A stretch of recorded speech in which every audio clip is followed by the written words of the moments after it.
கதை கேளுங்க சேனலுக்கு உங்களை அன்புடன் வரவேற்பது சாந்திகா சிவகணேஷ்.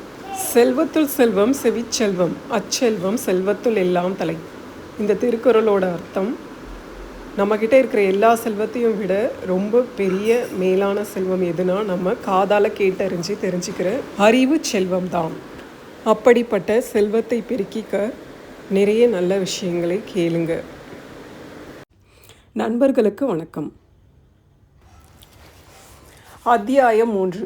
கார்த்திக், அம்மா சொல்வதை கேளுப்பா. நீ எங்களுக்கு ஒரே பிள்ளை. அப்பாவோட வியாபாரத்தை அவருக்கு பிறகு நீ தான் பார்த்துக்கணும். நீ அமெரிக்கா போயிட்டா யார் இதையெல்லாம் பார்த்துப்பாங்க? எப்போ வருவேன்னு சொல்லவும் மாட்டேங்கிற. உனக்கே சரியா இருக்கா என்றாள் தாய் சாரதா. அப்பா செஞ்சது மட்டும் சரியா என்றான் கார்த்திக். நீ தப்பா புரிஞ்சுக்கிட்டடா, சொன்னா கேளுடா என்றார் தந்தை. தாய் விசும்பும் சப்தம் கேட்டது. கார்த்திக் தாயிடம் சென்றான். அம்மா அழாதீங்க, நான் அமெரிக்கா போயே தீருவேன், அதில் மாற்றம் இல்லை என்றான் உறுதியாக. ராதாகிருஷ்ணன் தன் மனைவி சாரதாவை அர்த்தமாக பார்த்தார். சரி, அப்பா செஞ்சது தப்பாகவே இருக்கட்டும், அதுக்கு ஏன் எனக்கு தண்டனை கொடுக்குற? கார்த்திக் யோசித்தான். என்னால் இங்கே இருக்க முடியலம்மா, ஐ நீட் சம் பிரேக் என்றான் கெஞ்சலாக. அமெரிக்கா ட்ரிப்பை கேன்சல் பண்ணுறதை தவிர வேறு எது வேணாலும் கேளுங்க. அம்மா கிடைத்த வாய்ப்பை பயன்படுத்துபவராக எனக்கு ஒரு மருமகளை கொடு என்றார் பொறுமையாக. இந்த நேரத்தில் கல்யாணமா என்றான் ஆச்சரியமாக. ஆமாம்டா, நீ எங்களுக்கு ஒரே குழந்தை. நீ அமெரிக்கா போயிட்டு எப்போ வருவேன்னு சொல்ல மாட்டேங்கிற. நீ இங்கே இல்லாத நேரத்தில் எனக்கு ஒரு ஆறுதலாகவும் அப்பாவோட பிஸ்னஸ் பொறுப்பை பார்த்துக்கவும் எங்களுக்கு ஒரு துணை வேண்டும். அதுக்கு தான். ஒரு பொண்ணோட வாழ்க்கையை வீணடிக்கணுமா? சரி, அப்படியே நான் ஓகே சொன்னாலும் ஒரு பொண்ணு இந்த அன்பில்லாத கல்யாணத்துக்கு ஒத்துக்கணுமே. அப்படியே ஒத்துக்கொண்டாலும் உங்களுக்கும் நல்ல மருமகளாக இருக்கணுமே. அது எங்கள் பொறுப்பு. ஒரு பெண்ணை தேர்ந்து எடுப்பது எங்கள் வேலை. அவன் சிறிது நேரம் யோசித்துவிட்டு, சரி அம்மா, உங்களுக்காக நான் இந்த கல்யாணத்துக்கு சம்மதிக்கிறேன். ஆனால் நான் அமெரிக்கா போவதற்கு இன்னும் 4-5 மாதம்தான் இருக்குது. அதுக்குள்ளே அப்படி ஒரு பொண்ணு கிடைத்தால் அவளிடம் எல்லாத்தையும் சொல்லிட்டு நான் கல்யாணம் பண்ணிக்கிறேன். அப்படி ஒரு பெண் கிடைக்க மாட்டாள். அப்படியே கிடைத்தாலும் அவளை குழப்பி கல்யாணம் வேண்டாம் என சொல்ல வைத்து விடலாம் என மனதில் ஒரு திட்டத்துடன் கூறினான். அவனது திட்டத்தை அவன் முகத்தை பார்த்து புரிந்து கொண்டார் அவனை சிறு வயது முதல் பார்த்து பார்த்து வளர்த்து நன்கு அறிந்து வைத்திருந்த ராதாகிருஷ்ணன். மனைவி சாரதாவின் முகத்தில் ஒரு நிம்மதி பரவியது. கணவனும் மனைவியும் போட்ட திட்டத்தில் ஒரு பகுதி நிறைவேறிய திருப்தி. ராதாகிருஷ்ணன் நடப்பிற்கு வந்தார். அப்படி நாங்கள் தேடி கண்டுபிடித்த பெண் நீதான் சார் என்றாள் காயத்ரி திகைத்து. ஆமாம், உன்னை நான் 1 மாதமாக கண்காணித்து வருகிறேன். பெற்றோர்களை அவர்கள் வீட்டிலே சந்தோஷமாக வாழ வைக்க நினைக்கிற உன்னோட மனசு எனக்கு தெரியும். அதுக்காக உன் கல்யாணத்தை தள்ளி போட்டது, அதே நேரம் அப்பா அம்மா மனசு நோக்காமல் சுந்தருக்கு உனக்கும் பேசிக்கிட்டு இருக்கிற கல்யாணத்தை எப்படி நிறுத்துறதுன்னு நீ யோசித்து குழம்பிட்டு இருக்கிற வரைக்கும் தெரியும். நீ என் பையனை கல்யாணம் பண்ணிக்கிட்டா உங்கள் அப்பா அம்மாவை நீ ஆசைப்பட்ட மாதிரி உங்கள் வீட்டிலேயே வாழ வைக்கலாம். உனக்கு சுந்தர் மீது ஆர்வம் இல்லை என்பதும் எனக்கு தெரியும். என் வீட்டு சம்மதத்தை உன் வீட்டிலேயும் ஏற்றுக்கொள்வார்கள். சுந்தருக்கு நீ அவன் பார்த்த பல பெண்களில் ஒருத்தி. அவன் நீ நோ சொன்னாலும் அவளை கவலைப்பட மாட்டான். என் பையன் இப்போ உன் மேலே மனசார அன்பு காட்ட மாட்டான். ஆனால் கூடிய சீக்கிரம் அவன் மனசு மாறி உன்னை ஏற்றுப்பான். ஏன்னா அவன் ரொம்ப நல்லவன். கட்டிய மனைவி மட்டுமல்ல, யார் கண் கலங்கவும் அவன் காரணமாக இருக்க மாட்டான். இப்போ சொல்லுமா, உனக்கு என் பையனை கல்யாணம் பண்ணிக்க ஓகேவா? அவள் அதிர்ச்சியும் குழப்பமாக அவரை பார்க்க. ராதாகிருஷ்ணன், நீ யோசித்து 2 நாளில் பதில் சொன்னால் போதும். நான் உன்னை ஃபோர்ஸ் பண்ணலை. இது என் மனைவியும் நானும் சேர்ந்து எடுத்த முடிவு. உனக்கு ஓகேனா எங்களுக்கு ரொம்ப சந்தோஷம். நீ வீட்டுக்கு வருவது எங்களுக்கு ஒரு வரம் என முடித்தார். மாப்பிள்ளைக்கு ஃபோன் பண்ணிய காயத்ரி என்று இரவு ஆரம்பித்த தாயிடம், இன்னும் எனக்கும் சுந்தருக்கும் கல்யாணம் பேசி முடிக்கவில்லை. அதற்குள்ளே நீங்கள் அவரை மாப்பிள்ளை என சொல்கிறது எனக்கு ரொம்ப ஜாஸ்தியாக தெரியுது. அதனால் நீங்கள் அவரை சுந்தர் என சொல்லுங்க போதும். சரளா மகளை ஆழமாக பார்த்தாள். இந்த சம்பந்தத்தையும் மகள் ஏதாவது காரணம் கூறி மறுக்கப் போகிறாளோ என்று நினைத்து கவலை கொண்டார். எனினும் அவளை எப்படியாவது இந்த கல்யாணத்திற்கு சம்மதிக்க வைக்க வேண்டும் என்று முடிவோடு, சரி சுந்தருக்கு ஃபோன் பண்ணியா என்று கேட்டார் விடாப்பிடியாக. அம்மா, எனக்கு தலை வலிக்குது, நாளைக்கு சொல்கிறேன்மா என்று நழுவி அறைக்குள் சென்று விட்டாள். இரவு வெகுநேரம் ராதாகிருஷ்ணன் கூறியதை யோசித்து கொண்டிருந்தாள். அவர் கொடுத்த வேலை அவள் வீட்டை காப்பாற்றுவதற்கு மட்டும் இல்லாமல் அவளுடைய படிப்பிற்கு ஏற்றதாகவும் முன்னேற்றத்திற்கும் உதவியாகவும் இருந்ததனால் தயங்காமல் அதனை ஏற்றுக்கொண்டாள். ஆனால் திருமணம் வேலையை போன்றது அல்ல. அவளுடைய வாழ்க்கை ராதாகிருஷ்ணனின் மகனை பற்றி எதுவும் அவளுக்கு தெரியாது. எனினும் ராதாகிருஷ்ணன் நல்லவர், அவருடைய மனைவி சாரதா நல்லவர். இவர்களுக்கு பிறந்து வளர்ந்த மகன் நல்லவனாகத்தான் இருக்க முடியும்.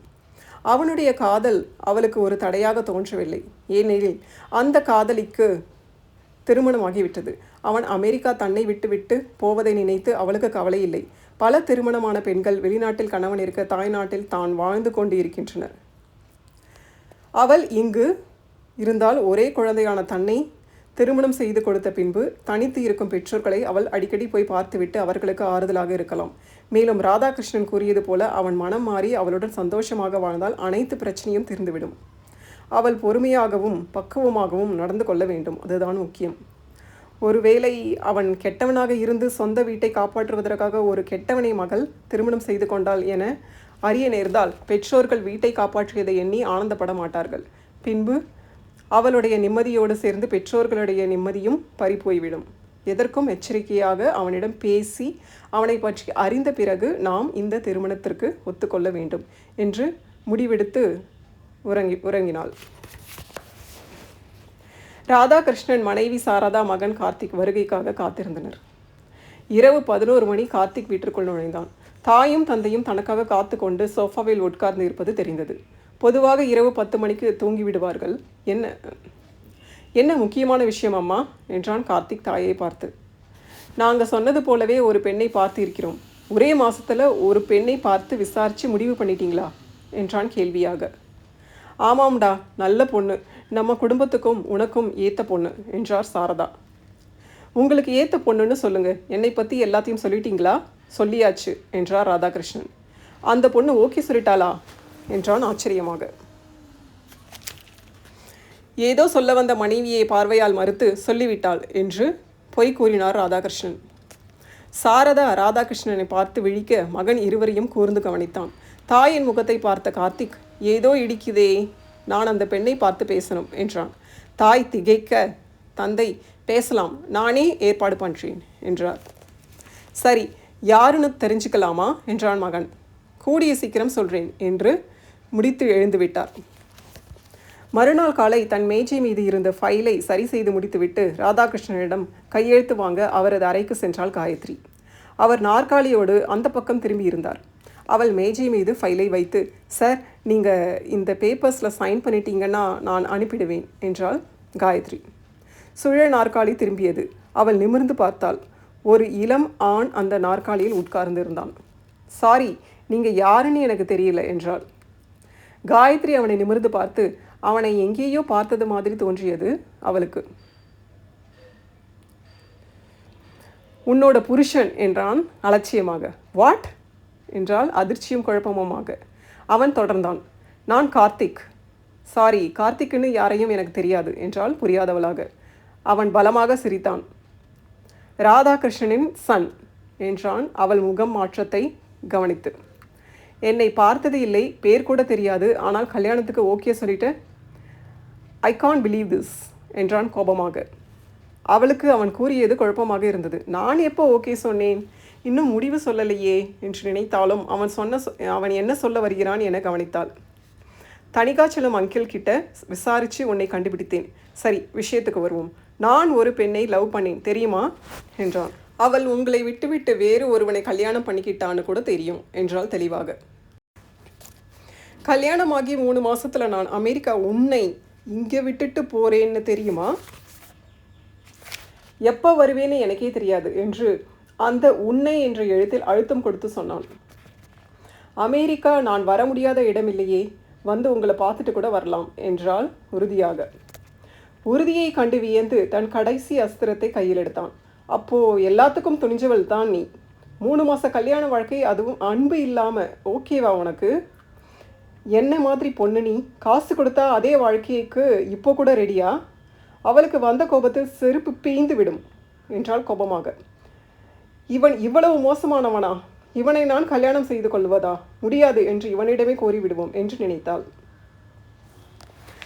அத்தியாயம் 4. நினைத்ததை செயலாற்றும் விதமாக நான் இன்னும் சம்மதம் சொல்லவே என்று வேகமாக ஆரம்பித்தவளை இடைமறித்தார் ராதாகிருஷ்ணன். வெற்றி புன்னகையுடன் அவளது கல்யாண மறுப்பை எதிர்பார்த்து கொண்டிருந்த கார்த்திக் ஏமாற்றம் அடைந்தான். கோபமாக தந்தையின் புறம் திரும்பினான். தணிகாச்சலத்தின் மூலம் கார்த்திக் காயத்ரியை சந்திக்க வருவதை தெரிந்து கொண்டு அங்கு வந்து சேர்ந்தார் ராதாகிருஷ்ணன். அவளுக்கு சம்மதமில்லைன்னு நினைக்கிறேன் என்று இழுத்தான் விடாப்பிடியாக. அதை நான் கேட்கிறேன், முதலில் நீ இங்கு இருந்து கிளம்பு என்று அரைவாயிலை காட்டினார். அவன் மறுப்பாக தலையசைத்து மேஜையின் மீது தன் கையை வைத்தான். எனக்கு இப்பவே இவளோட முடிவு தெரியணும் என்றான் அழுத்தமாக. அவன் அவளை ஏகவசனத்தில் பேசியது உறுத்த அவனை பார்த்து முடிவை சொல்ல நினைத்து நிமிர்ந்தவள் திகைத்து போனாள். அதே மச்சம், அந்த பச்சை கல் மோதிரம் அவன் விரலில், அதே கம்பீரமான குரல், அதே உயரம், நிறம் அவனேதான், அதே மச்சக்காரன்தான். தேடிக்கொண்டிருந்த செல்வம் கிடைத்தது போல உற்சாகமானாள் காயத்ரி. ராதாகிருஷ்ணன் இவனை எப்படி இங்கு இருந்து அனுப்புவது என்று தெரியாமல் விழித்து கொண்டு இருந்தார். அதே நேரத்தில் எனக்கு ஓகே தான் என்றாள் காயத்ரி, அறையிலிருந்து இருவரையும் திகைக்க வைத்து. கார்த்திக் அவளை திகைப்பு மாறாமல் பார்த்து கொண்டு இருக்க ராதாகிருஷ்ணன் வாய்ப்பை பயன்படுத்தி பதில் தெரிஞ்சிடுச்சில்ல, கிளம்பு என்றார் வாயிலை காட்டி. அவன் செய்வது தெரியாமல் எழுந்து வேற வழியின்றி நடந்தான். மாலை வீடு சென்ற காயத்ரி தாயிடம் விவரத்தை கூறினாள். அதோடு தனக்கு சுந்தர் மீது ஆர்வம் இல்லாததையும் பொறுமையாக எடுத்து கூறினாள். அடுத்த நாள் மாலை ராதாகிருஷ்ணன் சார் தன் வீட்டிற்கு வந்து தன்னை பெண் கேட்பதாகவும் சொன்னாள். தாய் தந்தையருக்கு முதலில் நம்ப முடியாத நிலைதான். ஆனால் மகள் தெளிவாகவும் உறுதியாகவும் கூற அவர்கள் அவளை நம்பினர். மேலும் மகளுக்கு கிடைக்கவிருக்கும் நல்ல வாழ்க்கையை எண்ணி மகிழ்ந்தனர்.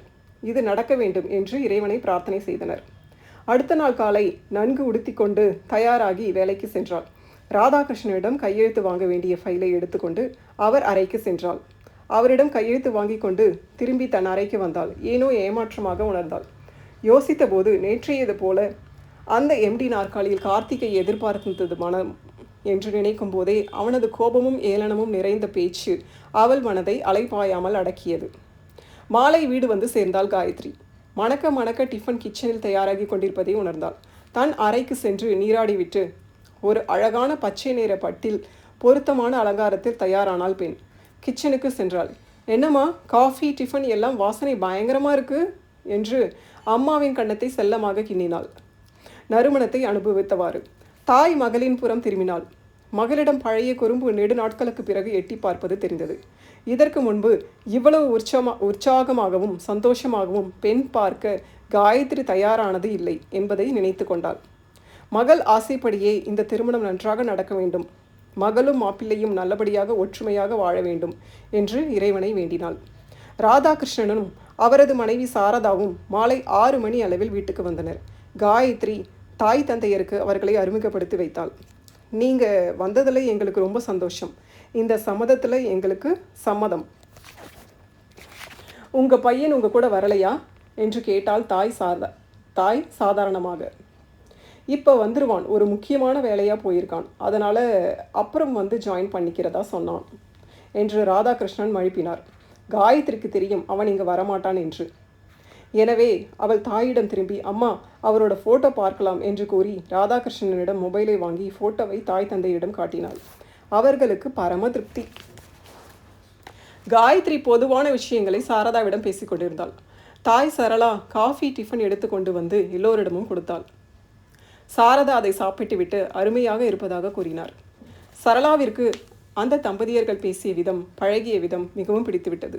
தன் மகள் அவர்கள் வீட்டில் நிம்மதியாக வாழ்வாள் என நிம்மதி அடைந்தார். 1 மணி நேரம் கடந்த பின்பு ராதாகிருஷ்ணன் சாரதாவை அர்த்தமாய் பார்த்தார். சாரதாவும் அதனை புரிந்து கொண்டு சரளாவிடம், சம்மந்தி, என் பையனுக்கு இன்னும் வேலை முடியணும்னு நினைக்கிறேன், அதனால் தான் இன்னும் வரலை. நாங்கள் அவனை வேற ஒரு நாள் உங்களுக்கு அறிமுகப்படுத்திக்கிறோம், தப்பாக எடுத்துக்காதீங்க, நாங்கள் இப்போ கிளம்புறோம் என்று கூறும்போதே வாயில் புறம் ஏதோ அரவம் கேட்டது. தந்தை ஸ்ரீனிவாசன் வாயிலை அடைந்தார். அப்போது அங்கு வாயில் கதவின் மீது ஒரு ஆண் கரம் தெரிந்தது. உள்ளிருந்து பார்த்த காயத்ரி அவனை கண்டுகொண்டாள். அச்சுச்சோ, வந்துட்டான் மச்சக்காரன் என்று நினைக்கும் போதே அவனது குரல் தெளிவாக காயத்ரிக்கு கேட்டது. நான் தான் கார்த்திக், உங்கள் மருமகன். ஸ்ரீனிவாசன் வாயெல்லாம் பல்லாக, வாங்க வாங்க, உங்களை தான் எதிர்பார்த்துக்கிட்டு இருந்தோம், இப்போ தான் ஃபோட்டோவில் பார்த்தேன், காயத்ரி மாப்பிள்ளை வந்திருக்கிறார் பாருமா என்றார் உள்நோக்கி குரல் கொடுத்து. திகைத்தது காயத்ரி மட்டுமல்ல, ராதாகிருஷ்ணனும் சாரதாவும் தான். இங்கே அவன் என்ன கலகம் செய்ய போகிறானோ என்று பயம் அவர்களுக்கு. கார்த்திக் ஹாலுக்கு வந்தான். சரளா, வாங்க மாப்பிள்ளை, உட்காருங்க என்று சோஃபாவை காட்டினாள். காயத்ரி திகைப்பு மாறாமல் பார்த்து கொண்டிருக்க அவன் அவளை வம்புக்கு இழுத்தான். உன்னோட வீட்டுக்கு வந்து இருக்கேன், வான்னு கூட கூப்பிட மாட்டியா என்றான் கள்ளச்சிரிப்புடன். என்னம்மா பார்த்துக்கிட்டு சும்மா நிற்கிற, மாப்பிள்ளை கேட்குற அளவுக்கு நடந்துக்கிற என்றார் ஸ்ரீனிவாசன் சிறு கண்டிப்புடன். அவள் சின்ன பொண்ணு மாப்பிள்ளை, தப்பாக எடுத்துக்காதீங்க என்றாள் சரளா சமாளிக்கும் விதமாக. காயத்ரி சமாளித்து கொண்டு வாங்க கார்த்திக் என்று வரவேற்றாள். காஃபி டிஃபன் எல்லாம் மாறி போயிருந்தது. காயத்ரி பேசிட்டிருமா, நான் போய் சூடாக டிஃபன் பண்ணி 5 நிமிஷத்தில் எடுத்துகிட்டு வந்துடுறேன் என்று கூறியவாறு கிச்சனுக்குள் பரபரப்பாக நுழைந்தாள் சரளா. ராதாகிருஷ்ணனும் சாரதாவும் ஒருவரை ஒருவர் பார்த்து கொண்டிருந்தனர். கார்த்திக் ஸ்ரீனிவாசனிடம் ஏதோ சொல்ல வாய் எடுக்க ராதாகிருஷ்ணன், சம்பந்தி கொஞ்சம் எனக்கு பாத்ரூம் காட்டுங்க என்று கூறியவாறு அவரை கூட்டி கொண்டு அங்கிருந்து சென்றார். சாரதா மகனின் பக்கத்தில் அமர்ந்தார். கார்த்திக், நீ இங்கே வரேன்னு சொல்லவே இல்லையே, இன்னைக்கு உனக்கு ஏதோ முக்கியமான வேலை இருக்குன்னு சொன்னியே, என்னம்மா நேரடியாக ஏன் வந்தேன்னு கேளுங்க, எதுக்கு சுற்றி வளைச்சிக்கிட்டு என்றான் வசதியாக கையை சோஃபாவின் மீது வைத்தபடி. காயத்ரிக்கு தான் தர்ம சங்கடமாகிவிட்டது. இவனது காதல் கதையும் அமெரிக்காவுக்கு தன்னை இங்கே விட்டுவிட்டு போவதும் தெரிந்தால் தாய் தந்தை இந்த கல்யாணத்திற்கு ஒத்துக்கொள்ள மாட்டார்கள். தான் விரும்பிதான் கல்யாணம் செய்து கொள்வதாக கூறினாலும் புரிந்து கொள்ள மாட்டார்கள். இந்த வீட்டை காப்பாற்றுவதற்கு பொய் சொல்லுகிறேன் என்றுதான் நினைப்பார்கள். எப்படி நாம் இவனை சமாளித்து இங்கிருந்து அனுப்புவது என்று யோசித்து குழம்பு கொண்டிருந்தாள். என்ன, எப்படி துரத்தலாம் என யோசிச்சுட்டு இருக்கியா என்றான் அவள் மனதை படித்தவனாக. அவள் திகைத்து விழிக்க அவன் அப்பா அப்படித்தான் யோசிச்ச என்று முடித்தான். அப்போது காஃபியும் டிஃபனும் கொண்டு வந்த சாரளா, சாப்பிடுங்க மாப்பிள்ளை என்று உபசரித்தாள். அவன் காஃபியை சுவைத்தான். அது நன்றாகவே இருந்தது. ஒரு வடையை சாப்பிட்டான். அவை நன்றாக இருப்பதாக பாராட்டினான். சரி உட்காருங்க ஆண்டி, அங்கிள் எங்கே என்று வீட்டினுள்ளே பார்த்தான். பரவாயில்லை மாப்பிள்ளை என்று சரளா தயங்க, உட்காருங்க, நான் உங்ககிட்ட நிறைய பேசணும், அங்கிள் வந்துடட்டும் என்றான் கார்த்திக். காயத்ரியும் சாரதாவும் செய்வதறியாது திகைத்து கொண்டிருக்க எவ்வளவு நேரம் கடந்து முடிந்ததோ அவ்வளவு நேரத்தை கடத்திவிட்டு ராதாகிருஷ்ணன் வேறு வழியின்றி ஸ்ரீனிவாசனுடன் அங்கு வந்து சேர்ந்தார். கார்த்திக், உட்காருங்க அங்கிள் என்று ஸ்ரீனிவாசனை அமர வைத்தார். என்னை பற்றி உங்களுக்கு தெரியுமா? தெரியும் மாப்பிள்ளை, நீங்கள் வெளிநாட்டில் MBA முடித்துவிட்டு உங்கள் அப்பாவின் ஹோட்டலை பார்த்து கொண்டிருக்கிறீர்கள். இல்லையே, நான் ஹோட்டலை பார்த்து கொண்டு இருந்தேன், இப்போது நான் என்று ஆரம்பித்தான். சரளாவும் ஸ்ரீனிவாசனும் அவனை கவனிக்க சாரதா இடையில் புகுந்து, காயத்ரி, கார்த்திக்கு இந்த வீட்டை கொஞ்சம் சுற்றி காட்டுமா? ஆமாம், நான் கூட மறந்துட்டேன் பாருங்க, கார்த்திக் வாங்க என்று அவனை கூப்பிட்டாள் காயத்ரி. அவன் மறுப்பாக தலையை அசைக்கவும் ஸ்ரீனிவாசன், என்னம்மா இந்த சின்ன வீட்டையா சுற்றி காட்ட போற என்றார். எழுந்து போய் பாருப்பா கார்த்திக், அவங்க தப்பாக எடுத்துக்க போகிறாங்க என்றார் சாரதா மெல்லிய குரலில் கார்த்திக் மட்டும் கேட்கும் விதமாக. கார்த்திக் வேறு வழியின்றி காயத்ரியுடன் சென்றான். அவள் வீட்டை சுற்றி காட்டினாள். வீடு சின்னதாக இருந்தாலும் அழகாக இருந்தது. எனினும் அவன் அலட்சியமாக அவளை பார்த்து, ஆக இதுதான் உங்கள் அரண்மனையா? உங்கள் அம்மா அப்பா ராஜாராணி, இளவரசி, நீங்கள் அரண்மனையை காப்பாற்ற வாழ்க்கையை தியாகம் பண்ணுறீங்க, அப்படிதானே என்று கிண்டலாக சிரித்தான். நீங்கள் சொன்னது உண்மைதான். அவங்க வீடு, அவங்களுக்கு அரண்மனை தான். அப்பா அம்மா ராஜாராணி தான், குழந்தைங்க இளவரசன் இளவரசி தான். ஆனால் ஒன்று மட்டும் தப்பு, நான் என் வாழ்க்கையை தியாகம் செய்யலை, உங்களை பிடிச்சு தான் கல்யாணம் பண்ணிக்கிறேன் என்றாள் நிமிர்ந்து. எப்படி பார்த்த உடனே காதலா என்றான் நக்கலாக. அப்பா நல்லா ட்ரைனிங் கொடுத்துருக்கிறார் போல தெரியுது என்றான். இந்த நாவலின் அடுத்த பகுதியை நாம் நாளை பார்க்கலாம். இந்த நாவலை நீங்கள் உடனே படிக்கணும்னா இது அமேசான் கிண்டல் அவைலபிளாக இருக்குது. நீங்கள் அங்கே போய் படிக்கலாம். இதோட லிங்க்கை நான் டிஸ்கிரிப்ஷனில் போட்டிருக்கேன், அங்கே நீங்கள் படிக்கலாம். இந்த கதை உங்களுக்கு பிடிச்சிருந்தா லைக் பண்ணுங்கள், ஷேர் பண்ணுங்கள், சப்ஸ்கிரைப் பண்ணுங்கள். மிக்க நன்றி நண்பர்களே.